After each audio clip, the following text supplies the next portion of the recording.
Morning বন্ধুরা, বিএনডিএন ব্লগসে তোমাদের সকলকে ওয়েলকাম জানিয়ে শুরু করছি আবার একটি নতুন ব্লগ। তো এখন বাজে ঘড়িতে সকাল 7টা, আর এখন থেকে তোমাদের সাথে নিয়ে আমি আমার ব্লগটা শুরু করছি। তো সকালবেলা উঠে প্রথমে বাসি কাজ সেরে নিলাম। তো বাসি কাজ সেরে চলে গেলাম স্নান করে ঠাকুর ঘরে। আজকে যেহেতু একটি বিশেষ দিন, তো প্রত্যেক বছর আমি এই বিশেষ দিনে মায়ের মন্দিরে পুজো দিতে যাই। এবারে সেটা হলো না, এবারে ঘরে পুজোটা সেরে নিলাম। তো গোপোষণাকে ঘরে পুজোটা দিয়ে তারপরে আমি চলে গেলাম বাইরে। পুজোটা সেরে বাইরে গিয়ে দেখি এদিকে আমার বর বাজারটা নিয়ে এসছে।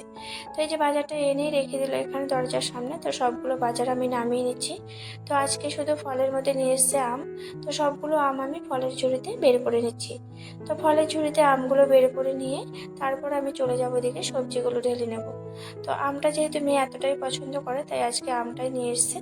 আর এদিকে আমটা গুছিয়ে নিয়ে চলে গেলাম, আমি সবজিগুলো ঢেলে নিলাম। তারপরে এদিকে দেখো মাছ মাংসগুলোকেও বের করে নিয়েছি।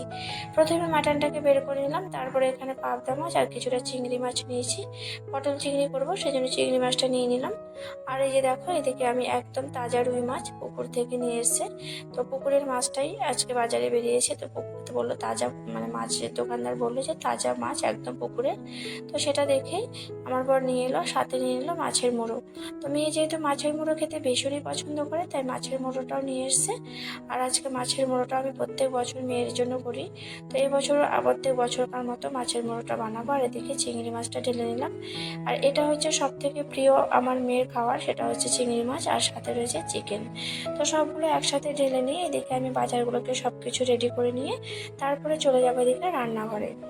তো এই যে বাজারগুলো রেডি করে নিলাম, মাছ মাংসগুলো ঢেলে নিলাম, চলে গেলাম আমি রান্নাঘরে। রান্নাঘরে গিয়ে প্রথমে আমি পায়েসটা বসিয়ে দিচ্ছি, যেহেতু আজ আমার মেয়ের জন্মদিন। তো প্রত্যেক বছর জন্মদিনে প্রথমে আমি পায়েসটাই বানাই।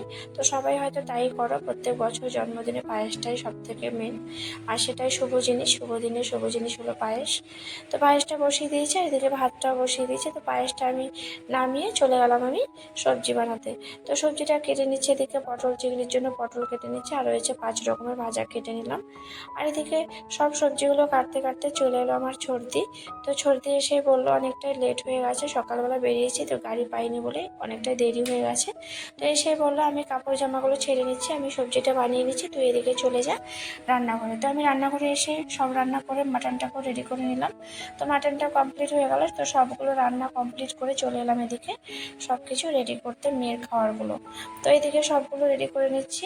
তো এবেলায় শুধু মেয়েকেই দেবো, আর রাত্রিবেলাতে ছোট্ট একটু আয়োজন করেছি শুধু আমার বাবা বাড়ি আর এদিকে ভাড়া বাড়িতে যাদের বাড়িতে থাকি সেই দিদিদেরকে নিয়ে একটু ছোট্ট আয়োজন করেছি মেয়ের জন্মদিন উপলক্ষে। আর এই যে দেখো দিদি সব কিছু এগিয়ে এগিয়ে দিচ্ছে বলে একটু তাড়াতাড়ি হয়ে গেছে। তো অনেকটা তাড়াতাড়ি রান্না করেছি। তো এদিকে বড় আসতে দেরি আছে, ফোন করে বললো আমি ডিউটির কাজে চাপে পড়ে গেছি, তো আসতে একটু লেট হবে, তো তোমরাই সেরে নাও। তো মেয়ে কোনোরকমভাবে মানতেই চাইছিল না যে না বাবা আসলে তবেই খাবো। আর এদিকে দিদিয়াকে দেখো, আমার ভাগ্নি, সেদিকে স্যালাড কাটতে বসে গেছে। আর এদিকে মেয়ে বলছে আজকে তুই আমার জন্য স্যালাড কাটছিস, তো ভীষণই ব্যঙ্গ করছিল তাকে নিয়ে। তার এই যে দেখো এদিকে সব কিছু খাওয়া রেডি করলাম। আর দুটো থালা দেখতে পাচ্ছ, একটা দিদিয়ার জন্যও নিয়েছি। তো দু বোনে তারা একসাথে বসে খাবে। আর এই যে মাকে বললাম তুমি আশীর্বাদটা সেরে নাও, যেহেতু তোমার ছেলে আসতে দেরি হবে। তো মা বললো অনেকটা বেলা হয়ে গেছে, খিদে পেয়েছে, তো আমি এদিকে রেডি করে নাও, তাড়াতাড়ি করে সেরে নিয়ে ও খাবে। তো এদিকে আমার বড় ফোন করে বললো যে আমিও আসছি। তো যাই হোক মেয়েও ভীষণ খুশি হলো তার বাবার কথা শুনে। প্রথমে তো মনটা ভীষণই খারাপ হয়ে গেছিলো যে তার বাবা আসতে পারবে না শুনে। তো যাই হোক ওর বাবাও আসছে, আর এদিকে আমি সবগুলো আস্তে আস্তে রেডি করে নিচ্ছি।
তো এই দেখো দিদিয়াকে যখন পায়েসটা মুখে দেওয়ালাম, তো আমি যখন বললাম বাবান তুমি এখানে এসে বসো, পিছন থেকে এসে সত্যি করে একদম আসনে চুপটি করে বসে আছে। তো আজকে এত চুপচাপ ভালোভাবেই ছিল, মানে কোনো রকম আমাকে একদম বিরক্তি করেনি। তো সব কাজ আমি খুব ভালোভাবে করতে পেরেছি। যদিও আজকে একটু জ্বালাতো তাহলে হয়তো কাজগুলো করতেই পারতাম না। তো এই যে দেখো এদিকে দিদিয়া আবার আমার মানে দিদিয়া মানে হচ্ছে আমার মেয়ে দিদিয়া মানে আমার ভাগ্নি, সে আবার মেয়েকে বলছে আজকে আমি তোর থেকে তো অনেকটাই বড়, আমি তোকে আজকে আশীর্বাদ করব, তুই আমাকে প্রণাম করবি।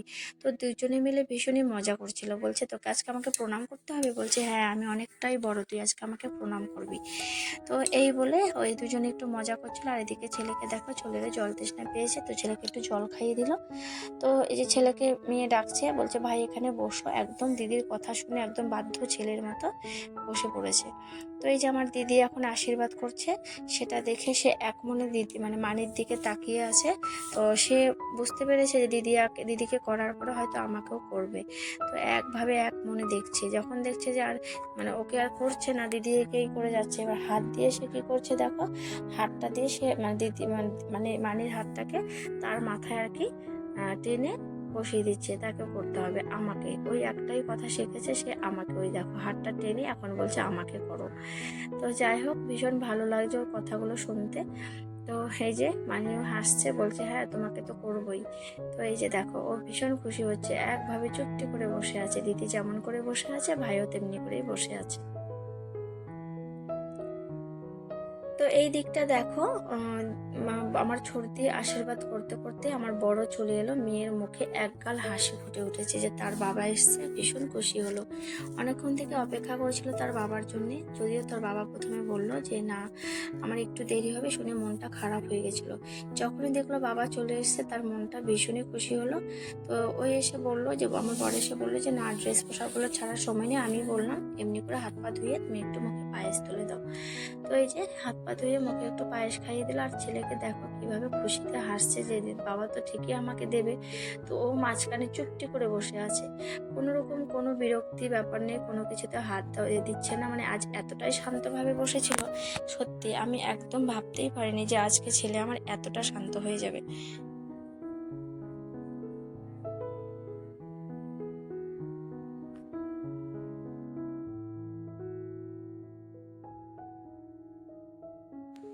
তো এই যে সব কিছু কমপ্লিট হয়ে গেল, এদিকে ওর বাবা এদিকে পায়েসটা খাইয়ে জলটা খাইয়ে দিল। আর মেয়েকে দেখো বারে বারে বলছে আমাকে কিন্তু গিফট দিতে হবে আজকে, জন্মদিনের উপহার কিন্তু আমার চাই। তো এই বলে বাবার সাথে একটু মজা করছে। আর এই যে দেখো যখনই দিদি তার বাবাকে প্রণাম করছিল, এদিকে ভাইও যেন হাত বাড়াচ্ছে বাবাকে প্রণাম করবে। তো ছোটরা কি বলতো, বড়দের যেভাবে দেখে তারা সেভাবেই শেখে। তো ও দিদির যেটা দেখছে সেটাই ও করছে, তো এটাই নিয়ম। আমরা সন্তানদের ছোট থেকে যেভাবে যে শিক্ষায় মানুষ করব তারা সেভাবে মানুষ হয়ে উঠবে। তো চলো এবার খাওয়া দাওয়ার পর্বটা প্রায় শেষের দিকে, এদিকে দুই বোনে মিলে খাচ্ছে আর এদিকে আমাদেরও খাওয়া প্রায় কমপ্লিট। তো চলো দেখতে থাকো ভিডিওটি, এবারে রাতের পর্ব। তো সবাই মিলে এবারে কেকটা কাটা হচ্ছে। আর এদিকে রয়েছে আমার বাবা এসছে বিকেলবেলায়, আর এসছে আমার ভাগনাবো, আর এক ভাগনা এসছে মেজদির ছেলে, আর দিদি তো দুপুরবেলায় এসছে। আর এদিকে রয়েছে ওই যে বাড়িতে ভাড়া রয়েছে সেই দিদি আর দিদির ছেলে। তো তার বাবাও আজকে একটু ছুটি নিয়েছে এই সময়টা, যদিও অন্যদিন এই সময়টা সে ঘরে থাকে না, যেহেতু মেয়ের জন্মদিন সেই উপলক্ষে আজকে একটু ছুটি নিয়েছে। তো সবাই মিলে বেশ মজা করে কেকটা কাটা হচ্ছে। তো চলো আজকে আমার মেয়ে 13 থেকে 14তে পা দিয়েছে। তো এটা হচ্ছে বড় আনন্দের দিন, কি করে যে আমার মেয়ে দেখতে দেখতে বড় হয়ে গেল বুঝতেই পারিনি। তো যাই হোক মেয়েরা বড়, সন্তানরা বড় হলেও বাবা মায়ের কাছে সবসময় তারা ছোটই থাকে। তো আজকের দিনটি ছিল সত্যি ভীষণ আনন্দের, আমার সব থেকে বড় আনন্দ, কারণ আজকের দিনে আমার মেয়েকে ঈশ্বর আমার কাছে পাঠিয়েছে, আর তাই ঈশ্বরকে অশেষ ধন্যবাদ জানাই। তো চলো তোমরা ভিডিওটি দেখতে থাকো, একদমই স্কিপ করো না, আশা করি তোমাদের ভালো লাগবে, দেখতে থাকো।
তো চলো আরেকটা জিনিস তোমাদের সাথে শেয়ার না করে আর পারলাম না, এটা হলো আজকের দিনে মেয়ের অনেক দিনের স্বপ্ন, এই জিনিসটা মেয়ের লাগবে।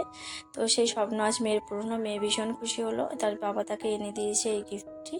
তো এদিকে দাদু দিয়েছে তাকে একটি স্কুল ব্যাগ। তো চলো এখানে খাওয়া দাওয়া কমপ্লিট হয়ে গেল, সব কিছু কমপ্লিট করে তো এখানে ভিডিওটি আমি শেষ করছি। তো সবাই সুস্থ থেকো, ভালো থেকো, আর এভাবে আমার পাশে থেকো, আর আমার মেয়েকে প্রচুর প্রচুর আশীর্বাদ করো, সে যেন মানুষের মতো মানুষ হয়ে উঠতে পারে। তো চলো ভিডিওটি এখানেই শেষ করছি। তো থ্যাঙ্কস ফর ওয়াচিং, টাটা।